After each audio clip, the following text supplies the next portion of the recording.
Hello everyone, welcome back to my channel. ఈరోజు మరొక మంచి టిప్ నేర్చుకుందాం. ఉద్యోగం చేసే ప్రతి మహిళ చేసే అతిపెద్ద ఫైనాన్షియల్ మిస్టేక్ ఏంటో మీకు తెలుసా? తెలిస్తే కామెంట్ చేయండి. అది షాపింగ్ కాదు, లోన్స్ కూడా కాదు.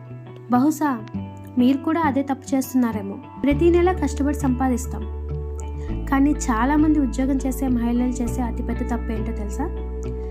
తమ కోసం ఒక్క రూపాయి కూడా పక్కన పెట్టుకోకపోవడం. జీతం రాగానే ఇంటి ఖర్చులు, పిల్లల అవసరాలు, కుటుంబ బాధ్యతలు, ఈఎంఐలు ఇలా అందరి కోసం ఖర్చు చేస్తారు. చివరికి ఈ నెల కుదరలేదు, వచ్చే నెల నుంచి సేవింగ్స్ మొదలు పెడదాంలే అని వాయిదా వేస్తారు. కానీ ఒక్క విషయం గుర్తుంచుకోండి, మిగిలిన డబ్బును సేవ్ చేస్తే సంపద రాదు.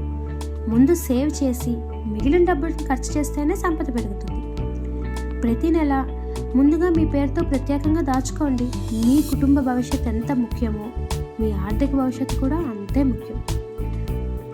మీ సేవింగ్స్, మీ ఆత్మవిశ్వాసం, మీ భద్రత, మీ స్వాతంత్రం. ఆర్థిక స్వాతంత్రం అంటే ఎవరి మీద ఆధారపడకుండా మన జీవితానికి సంబంధించిన నిర్ణయాలు మనమే తీసుకునే స్థితి. ముందుగా మీకోసం దాచుకోండి, తర్వాత మిగతాది ఖర్చు చేయండి.